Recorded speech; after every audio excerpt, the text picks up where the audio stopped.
Yana bir marta assalomu alaykum. Endi biz kvinta doirasini emas, kvarta doirasini chiqarib olamiz. Bu ham soat strelkasi bo'ylab joylashadi. Ya'ni kvinta doirasini teskarisiga soat strelkasi bo'ylab kvarta doirasini joylashtiramiz. Ya'ni kvarta doirasi bu bemollilar hisoblanadi. Kvarta doirasini topish uchun tayanch pog'onasi do majordan tuzib olamiz. Do majordan endi kvarta doirasi bo'ylab 4 tadan sanaymiz. 4 tadan yuqoriga qarab sanaymiz. Bu bemollilar, ya'ni bemollidagi minor va major tonalliklari. Do majordan 4 ta yuqoriga sanaymiz va soat strelkasi bo'ylab ketamiz. Do, re, mi, fa. Demak, fa major. Fa major katta harf bilan yoziladi va bunda bitta si bemol bor. Endi fa majorni parallel minorini topish uchun bemollida ham 3 ta orqaga sanaymiz. Demak, orqaga 3 ta sanaymiz. Fa, mi, re. Demak, re kichkina harf bilan minorda kichik harf bilan kichkina d harfini yozamiz. Demak, parallel minorida ham bitta si bemol mavjud. Keyingisini topishimiz uchun kvarta doirasi bo'ylab, soat strelkasi bo'ylab yuramiz va buni fa majordan 4 ta yuqoriga chiqamiz. Fa, sol, la, si. Demak, si major bo'ldi. Biz bemollida kvarta doirasi bo'ylab joylashgan si bemolni endi biz katta b harfi bilan yozamiz. Major tonalligida esa biz diyizli major tonalligida h belgisi bilan yozgan edik. Katta h bilan. Biz endi buni katta b harfi bilan yozamiz. Fa majordan tepaga yuqoriga 4 ta yuqoriga chiqsak, kvarta bo'ylab 4 ta yuqoriga chiqsak, demak si majorga to'g'ri keldi. Si major katta b harfi bilan yoziladi va 2 ta bemoli mavjud. Si bemolni ham parallel minorini topish uchun 3 ta orqaga yuramiz. Si, la, sol. Demak, kichkina g harfi bilan belgilanadi.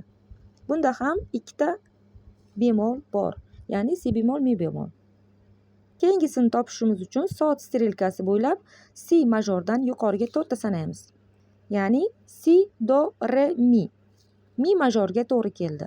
Mi major katta harf bilan yoziladi majorda. Xo'p, demak yuqorida mi bemol borligi uchun bemollida alteratsiya belgilasida bor edi. Shuning uchun i harfi emas, s harfi bilan yoziladi.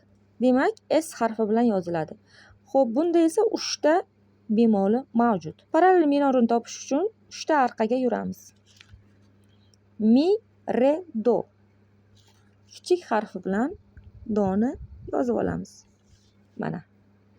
Yana parallel minorini topgandan so'ng kvarta doirasi bo'ylab yuramiz. Midan yuqoriga 4 ta sanaymiz. Mi, fa, sol, la. Demak, la major to'g'ri keldi. Yuqorida la bemol borligi uchun biz buni a ko'rinishda emas, s birdaniga s emas, as deb yozamiz. Mana shu ko'rinishda bo'ladi. Xo'p, bunda ham 4 ta bemol bor. Si bemol, mi bemol, la bemol, re bemol. 4 ta bemoli bor. Parallel minorini topish uchun la dan 3 ta orqaga sanaymiz. La, sol, fa. Kichik f harfi bilan yozamiz. Demak, bemoli f harfi bilan yozamiz. Kvarta doirasi bo'ylab yuqoriga yana sanaymiz. La dan boshlab. La, si, do, re. Re majorga to'g'ri keldi. Yuqorida re bemol ham borligi uchun endi biz buni des yozamiz. Des. Bunda 5 ta bemol belgisi bor. Parallel minorini topish uchun 3 ta orqaga sanaymiz. Re, do, si.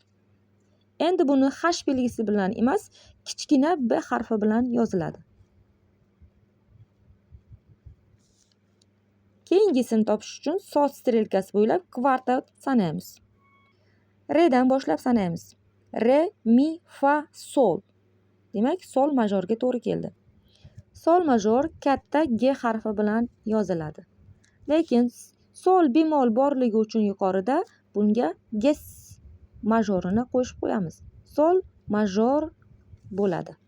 Sol majorda 6 ta bemol mavjud. Parallel minorni topishimiz uchun 3 ta orqaga sanaymiz. Sol, fa, mi. Demak, mi'ni harfiy belgisini yozamiz. Buni yuqorida mi bemol borligi uchun i emas, birdan s tarzda yozib ketamiz. Soldan 4 ta yuqoriga chiqamiz kvarta doirasi bo'ylab. Sol, la, si, do.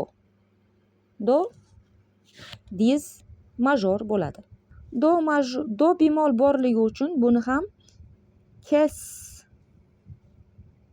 ko'rinishda yozamiz. Bunda 7 ta bemol mavjud.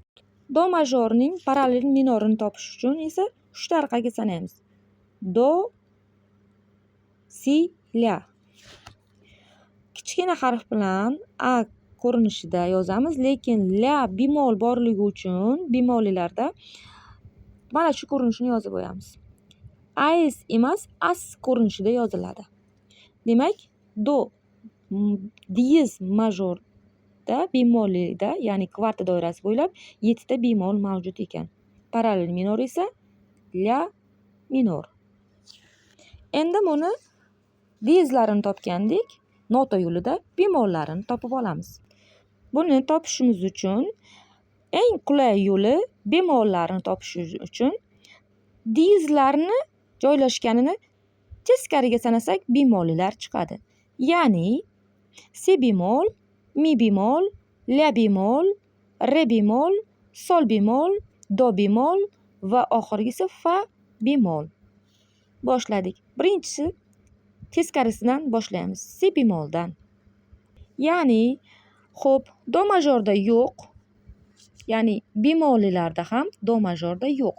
Kvarta doirasi bo'ylab 4 ta sanasak, fa majorga to'g'ri keladi. Fa majorda bitta si bemol mavjud. Yozamiz. Ya'ni mana bu yerga. Demak, si bemol joylashdi fa majorda. Kvarta doirasi bo'ylab 4 ta yuqoriga chiqsak, si majorga to'g'ri keldi. Si majorda 2 ta si bemol, mi bemol mavjud. Xo'p, buni topishimiz uchun si dan 4 ta yuqoriga chiqamiz. Si, do, re, mi. Demak, mi bemolga to'g'ri keldi. Mi bemolni mana bu yerga yozamiz. Keyingisi esa xo'p, si majordan 4 ta yuqoriga chiqsak, mi diez majorga to'g'ri keldi. Mi diez majorda 3 ta belgi bor. Xo'p, si bemol, mi bemol, la bemol. Demak, bu yerda mana bu yerga la ni yozamiz. Keyingisi esa, demak, si bemol, mi bemol, la bemol. Teskarisiga qarab ketyapmiz. Keyingisi esa mi diez majordan yuqoriga 4 ta kvarta bo'ylab chiqsak, 4 ta pog'ona yuqoriga chiqsak, la diez majorga to'g'ri keldi. La diez majorda 4 ta bemol bor. Ya'ni ladan 4 ta yuqoriga chiqsak, la, si, do, re. Demak, re bemol bor ekan. Re bemolni mana bu yerga yozamiz. Demak, mana bu yerdagi re bemol, mana bu yerdagi re diez. Keyingisi la diez majordan yuqoriga chiqsak, re diez majorga to'g'ri keldi. Bunda 5 ta bemol bor. Re dan 4 ta yuqoriga chiqsak, keyingi bemolimiz chiqadi. Re, mi, fa, sol. Demak, sol bemolga to'g'ri keldi. Ana endi diqqat qiling, mana bu yerda solni diezda yuqoriga chiqqan edik. Bemolda esa pastdagi solni yozamiz. Keyingisi esa re diez majordan yuqoriga chiqsak, sol diez majorga to'g'ri keldi. Bunda 6 ta bemol bor. 6 ta bemolni topishimiz uchun soldan yuqoriga 4 ta sanaymiz. Sol, la, si, do. Do bemol bo'ldi. Ya'ni mana bu do diez. Buni do bemolni mana bu yerga joylashtiramiz. Va oxirgisi sol majordan keyin sol diez majordan so'ng do diez majorga to'g'ri keldi. Do diez majorda 7 ta kalit oldi belgisi bor. Ya'ni oxirgisi mana bu fa diezga to'g'ri keldi. Buni topishimiz uchun dodan yuqoriga kvarta doirasi bo'ylab 4 ta sanaymiz. Do, re, mi, fa. Demak, 4 ta sanadik. Do, re, mi, fa. Fa bemol bo'ldi. Endi yana bitta diqqat qiling. Bu yerda fa diyez yuqoriga yozilgan edi. Bu yerda esa fa bemol pastga yoziladi. Mana bu yerdan. Xo'p, shunday qilib 7 ta bemolni chiqarib oldik. Si bemol, mi bemol, la bemol, re bemol, sol bemol, do bemol va fa bemol bo'ldi. Shu bilan birgalikda kvinta doirasi va kvarta doirasi bo'ylab bemol va major tonalliklarini chiqarib oldik. Sot strelkasi bo'ylab.